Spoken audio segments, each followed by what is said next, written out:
I'm Tommy Salmons. This is year zero.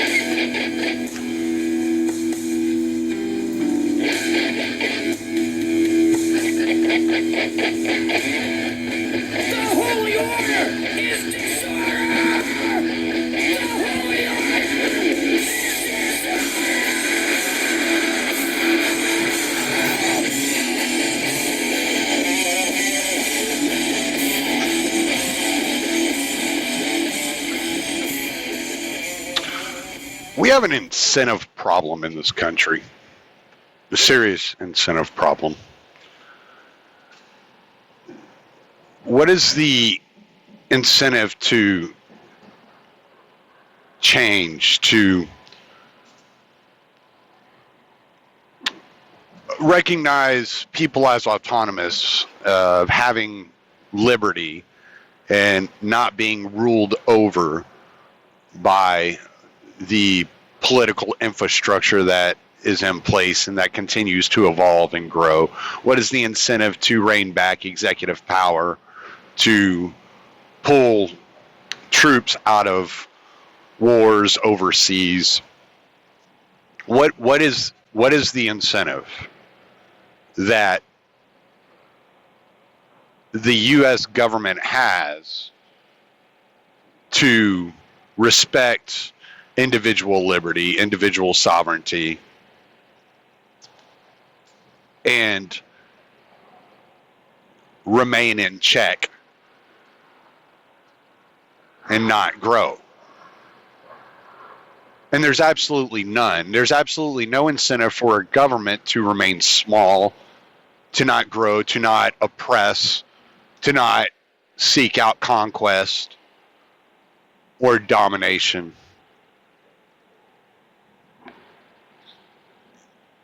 And some people, more of the leftist variety, like to talk about revolution and the incentives that a bloody revolution or a boogaloo would bring forward, and the potential of getting violent against the government. And I don't think it is the correct method or way of claiming liberty and of ridding ourselves of the tyrannical police state apparatus that is reigning supreme in this country, the war state, so to speak. But I understand the sentiment in many ways. I get that. All right, so if you believe, as I do, that taxation is theft, then there is an argument to be made that everything that the government does to its citizenry is based upon violence, because they have a monopoly on violence, and they utilize the potentiality of violence against you to get you to fall into line, to obey their dictates and their legislation, and to participate within the system. So there's an aspect of self-defense that goes into any type of revolutionary thought. But through evolution and the being able to observe history and what revolutions have produced in the past, one may come to the conclusion that, hey, that is not the best way to go about it. Albert J. Nock, in Our Enemy of the State, pointed out that there has never been a revolution in American or in world history that all we've witnessed are coups. And this goes back to his definition of what the state is. The state is an infrastructure, a governing body that is born of conquest and domination over other bodies, over other people. So what he was pointing out was that when you have a bloody revolution, a violent revolution that takes place and overthrows a government, it installs its own governing regime, ruling with an iron fist through violence. And so therefore you have eliminated conquest through conquest. And as I understand the sentiment of wanting to use violence against the violent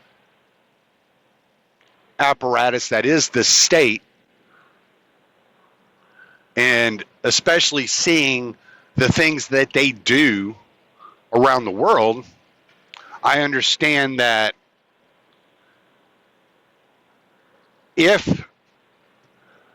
I understand that it's not going to lead to a freer society.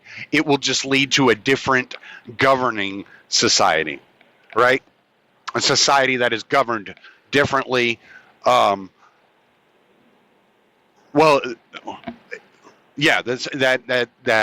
adheres to a different governing structure, but is still ruled by violence, I guess is what I'm trying to say, how I'm trying to put it.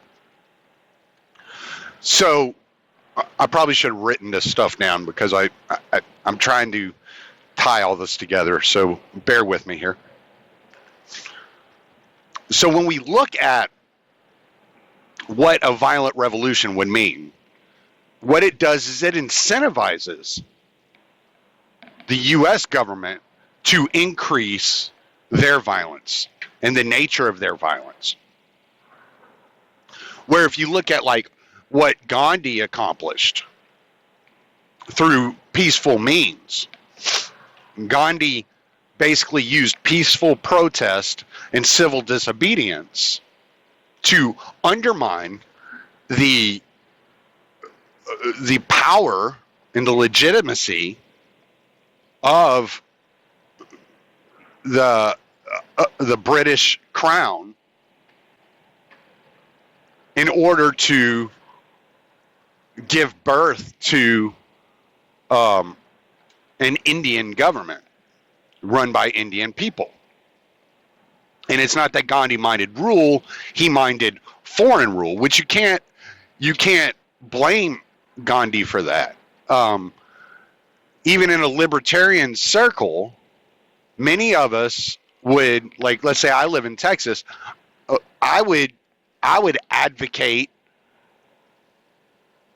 a stronger Texas government if it meant a weaker federal government, because it's a smaller scale, right? So there are less voices to compete with in the political arena. And therefore, your voice has more power, holds more weight. And the smaller, the less centralized, the unit of governing is, the more power your voice has. So if you could break it all the way down to the community level or the city level or the township or the municipality. I always have trouble with municipality. I don't know why.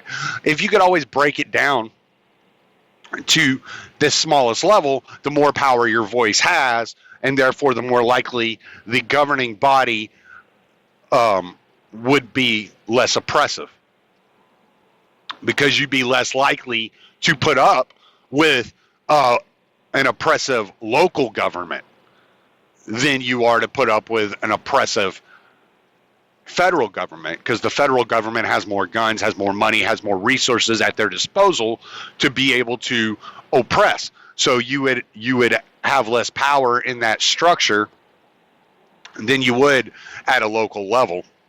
However, far you would break that down. I think it was Hoppe that pointed out, if we can secede down to the state, why can't we secede down to the city, down to the municipality, down to the individual? That secession should not have a end point, that it should be able to, you should be able to secede all the way down to the individual. And so when you look at what your actions are incentivizing, not only from your side, but for the other side as well, because your actions are going to have consequences. You know, as my mom always told me, your actions have consequences, whether good, bad, or indifferent.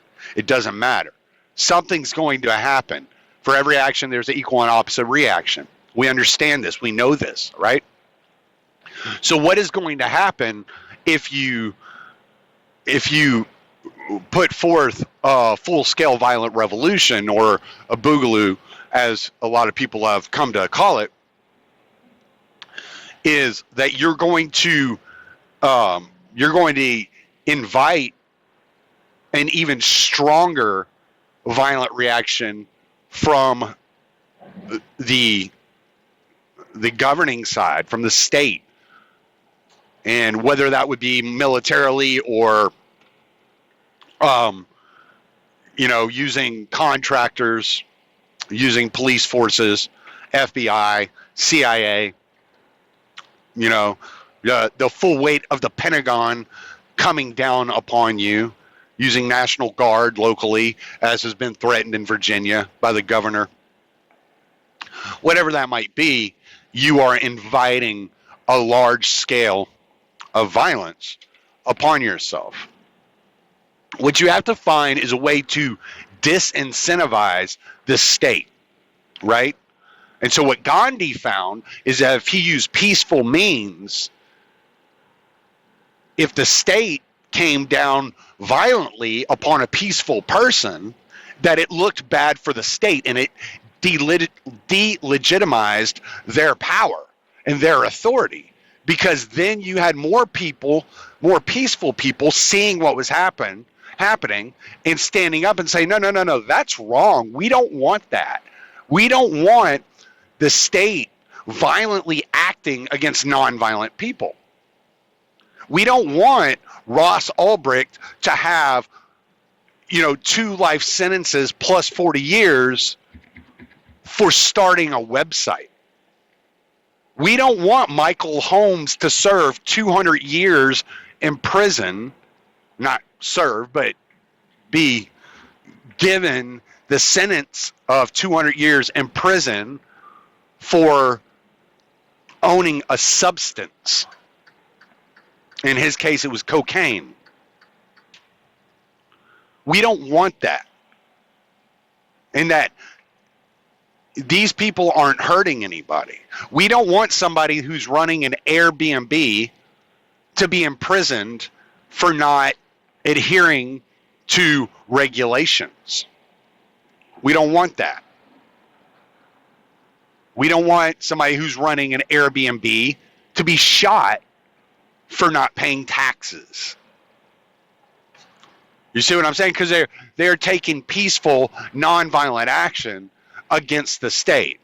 They are operating in what is the gray market.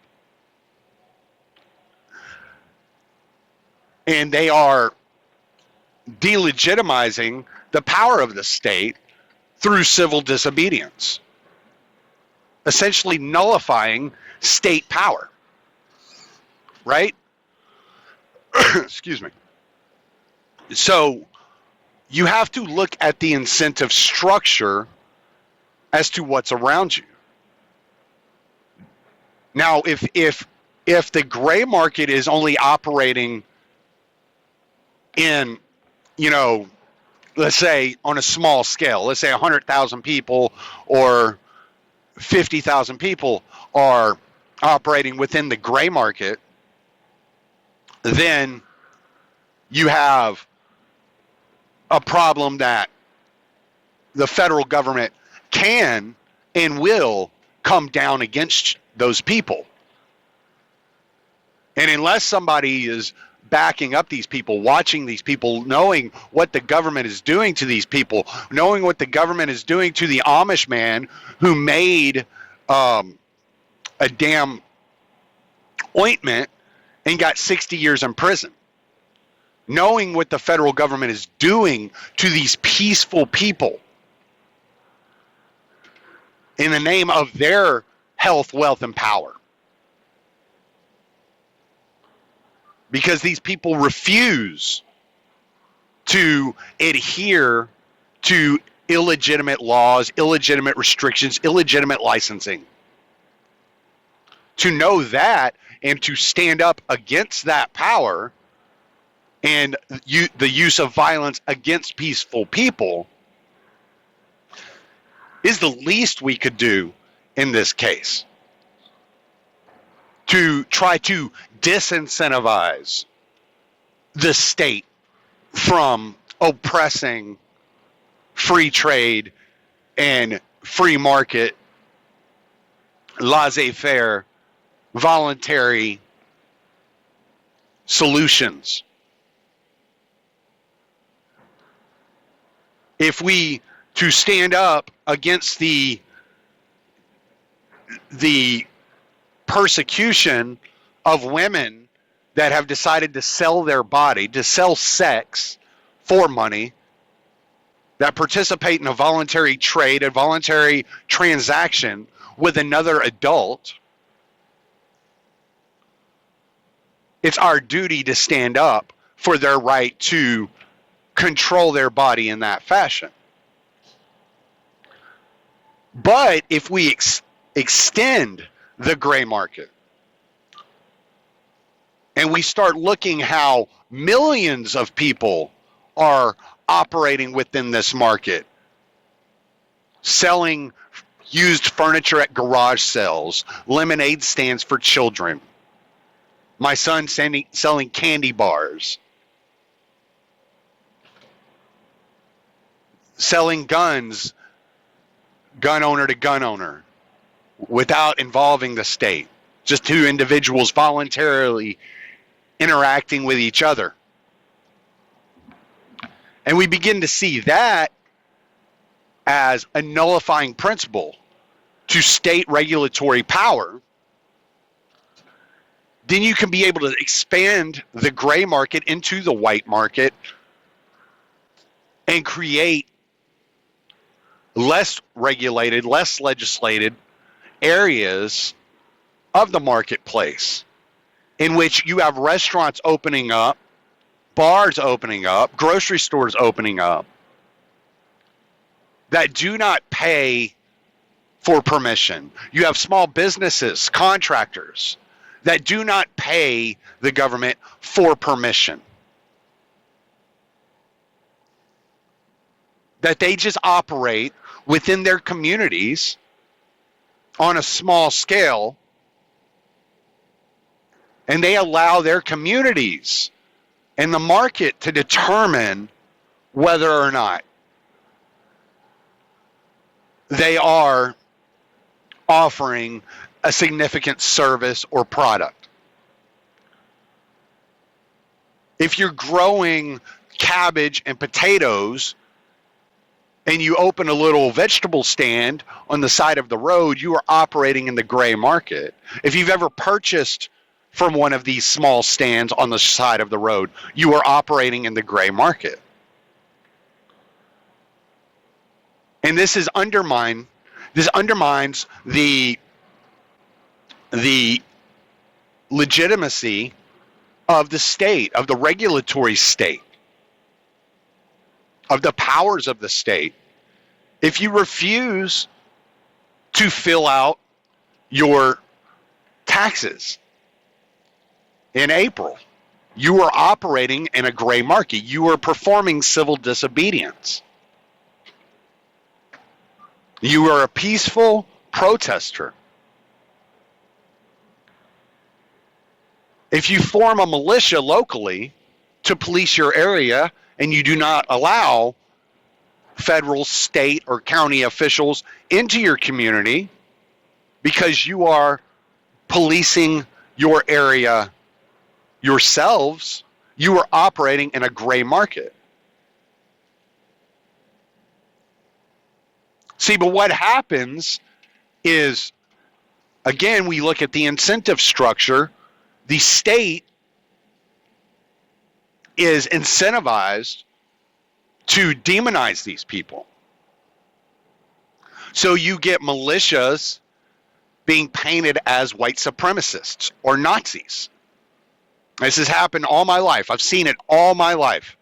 The FBI comes out with a report on a militia that is formed, and they're painted as racists.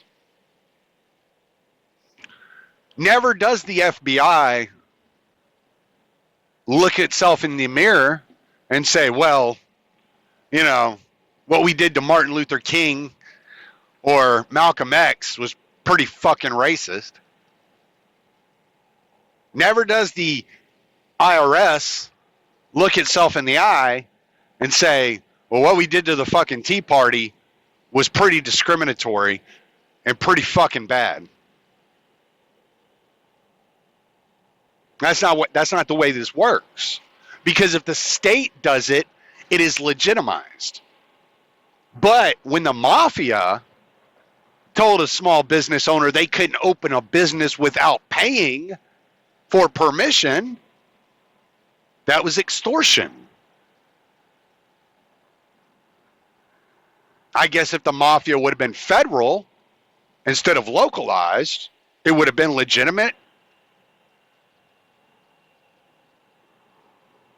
And the incentive structure goes deeper than that. The incentive problems go deeper. See, because people believe that politicians are incentivized to solve problems. But it's the exact opposite. Politicians are incentivized to get reelected. Politicians are incentivized to make sure that there are problems to be solved in order to get reelected.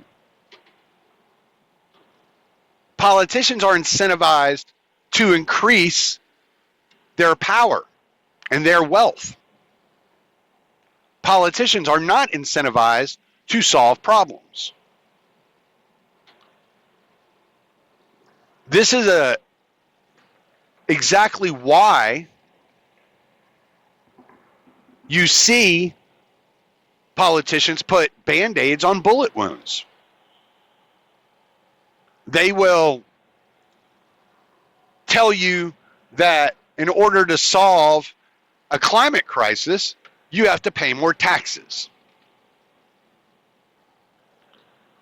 But that tax money goes in to the pockets of the corrupt and is wasted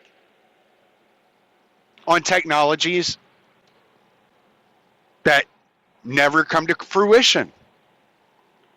Yet you can Google, and I'll do that right now. You can get on Google, and I'm going to do it as I'm saying it, and you can just type in inventors solving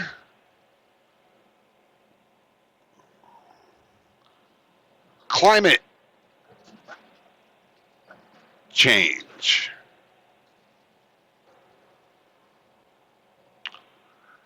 And let me see. We got a couple ads here. We got a teenage inventor in 2017 who could change the way the world works. And what's this kid's name? Ethan Novak. I think I've spoken about him before. But nobody talks about him. Why? It's like, I think it was in the Greta is Right episode when I brought up Ethan Novak. But see, the politicians have no incentive to find real solutions and to glorify a teenage inventor like Ethan Novak, because he makes them look useless. he reveals, he pulls back the curtain and shows we don't need them. They're pointless. And therefore, they have no incentive to solve the problems. They have all the incentive in the world to promise that they will solve the problem, and no incentive to actually solve the problem. When the FBI releases a statement saying that it's arrested 3 white supremacists, 3 neo-Nazis, affiliated with a group called the Base, they have all the incentive in the world to lie as to who these people are and what the Base actually is, if the Base actually is. I have questions about that on the surface. When the Base, why would a former Afghan veteran turn around, come home, angry at Islam, as is reported, and start an organization that shares the name of the people he was fighting? Because Al-Qaeda translates into the Base. And then he goes around as the group that he swore to combat in Afghanistan, starts a white supremacist, white nationalist, neo-Nazi group in the United States, and they are announcing their intent to get violent in Virginia. How does that make sense? If, in fact, a neo-Nazi did start a militia in the U.S., and I'm not saying there are none, I'm just saying the vast majority of those reported as neo-Nazi groups, I've yet to see any evidence to show that they are neo-Nazis. And why would they name the outfit after an Al-Qaeda, an Islamic terrorist group that was actually created by the CIA in the 80s, unless they are a PSYOP, a limited hangout, a group meant to stir up emotions? What does the FBI have more incentive to do? To stop a neo-Nazi group from causing a rebellion or creating violence in the streets at a gun rights protest? In order for them to have the power and authority to say, yeah, look, this is what guns rights activists actually believe. They're violent. They want to go out there and they want to start a revolution. They want to start a war. Or do they have more incentive to create the illusion of a neo-Nazi militia that is going from state to state, threatening riots and violence? And then sucking in unsuspecting do-gooders, gun rights activists, and shutting down the entire movement. I think, obviously, the FBI creating the narrative that there are neo-Nazis walking around in a militia with guns wanting to start a violent revolution does much more to further their authority and their power than anything else. Just like the Steele dossier and the FISA court, or blackmail pictures of senators and presidents, have been used for decades to further the authority and the power of the FBI. What makes you think that the way they operate behind closed doors with politicians is any different than the way they operate with the civilian population? What makes you think that they're honest on the streets and scumbags behind closed doors? What makes you think the CIA stopped testing drugs on unsuspecting citizens? Maybe they're not testing LSD anymore, but are they testing any other drug? I don't know. What makes you think that Operation Mockingbird ever stopped?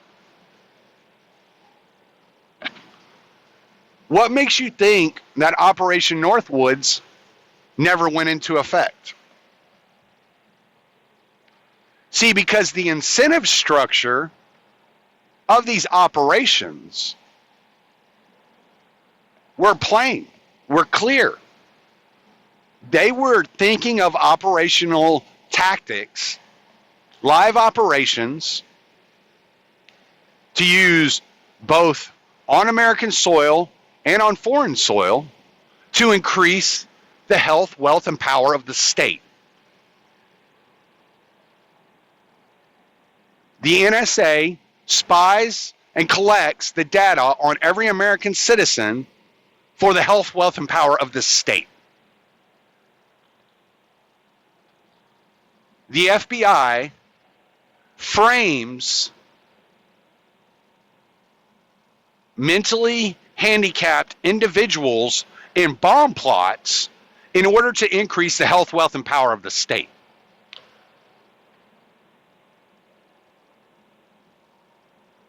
The TSA exists to increase the health, wealth, and power of the state.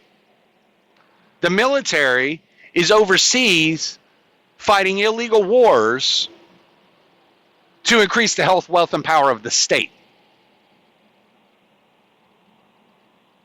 There are 900 bases around the world to protect the health, wealth, and power of the state.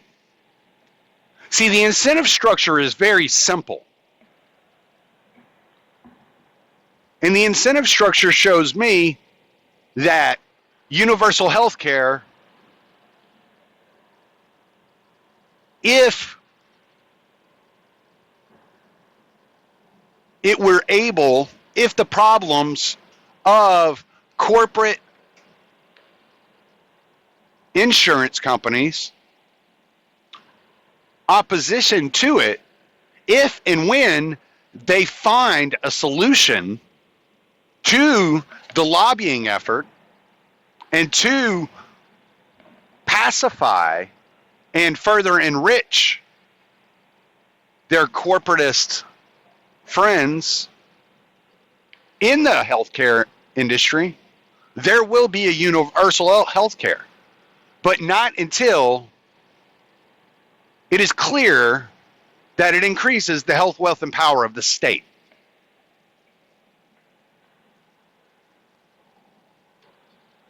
This is what the incentive structure tells us is happening. And yet, the citizens are still blind, blue-pilled, if you will, into believing that the two parties that have been incentivized only to increase the health, wealth, and power of the state for the last 160 years are the only options, the only solutions. And that absent these two parties, revolution, violent, bloody war amongst the American people, that would still only increase the health, wealth, and power of the state, is the only other option.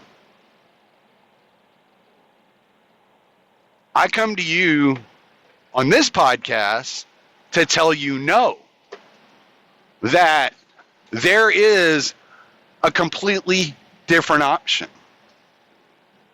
a peaceful option for revolutionary thought and revolutionary action that completely delegitimizes, nullifies, and starves the state of resources and power.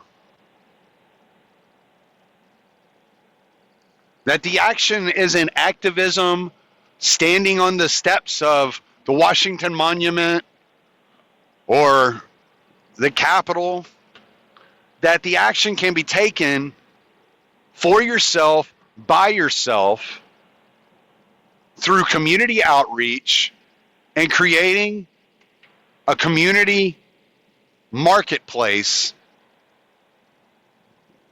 that does not adhere or observe the regulation, legislation, or dictates that only work to increase the health, wealth, and power of the state. That it is up to each individual to form these marketplaces and to work in their municipality, in their township, in their city, to create these underground markets out of the sight and reach of the state, to work around and outside of the health, wealth, power of the state. And only then, once you create this foundation, millions and millions of people operating outside of the parameters and the reach and the sight and the scope of the state, do you create the weakening of the currency, of the state apparatus, and the strengthening of liberty. Now, those that get caught will be kidnapped, held at ransom at gunpoint,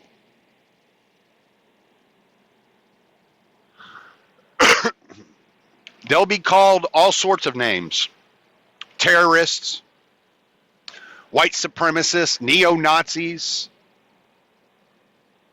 black separatists, you name it, un-American. But we only have to point back to our heritage and the rebellion that gave birth to the United States as a federation,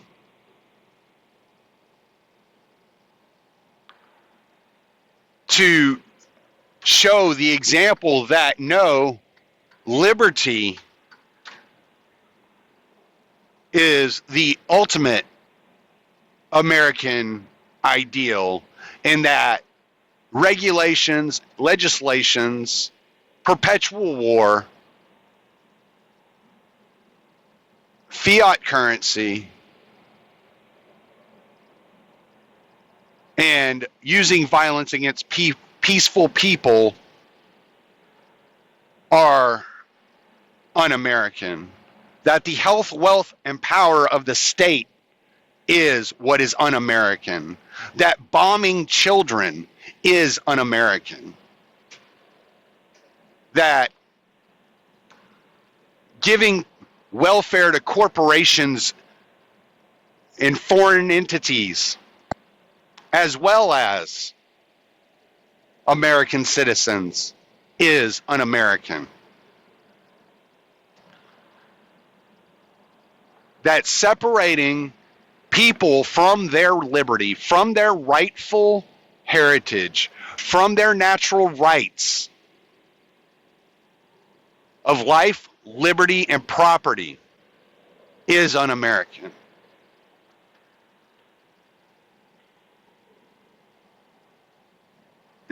The starving of the state,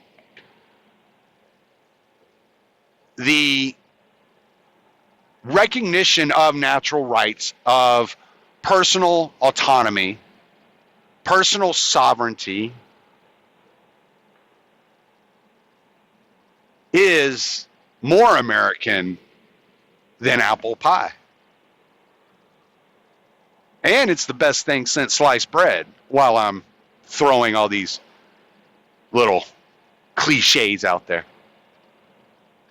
But I just want y'all to think about that you have to look at the incentive structure. What is the incentive structure of the state, and what is the incentive structure of the people? When the people are convinced that the health, wealth, and power of the state is best for the people, they believe that supporting anything the state does, no matter how evil or devastating, is in their best interest. And therefore, they feel incentivized to support policy, no matter how despicable. Or to steal a line from Hillary Clinton, no matter how deplorable. Yeah, Washington, D.C. is a basket of deplorables. And so it is key in undermining the health, wealth, and power of the state, in starving the state of resources, to educate upcoming generations on how the state's incentives are counterintuitive to their incentives, and how the state's incentives work directly in creating the income inequality, the oppression, the homeless population. How the state is the creator of these problems in order to continue the cycle of domination and conquest. And that if you want to solve these problems, you have to do so outside of the scope of the state, and to undercut the legitimacy of the state, because the state has no incentive to solve these problems. No matter how much they try to tell you that their intent is to solve the problem not only persists, but it worsens. And that's because the incentive is to increase power and not to increase well-being among the people.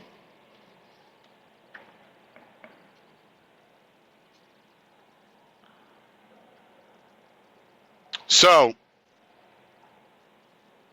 that was 44 minutes. I didn't even think it was going to take me that long.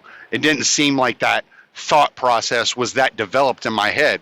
But I think I did pretty well. Maybe somebody should hire me to do a speech somewhere. No, I'm just playing. I don't know if I'd like that. I don't like people looking at me. That's why I do a podcast and not a YouTube channel. So, I'm Tommy Salmons. Late.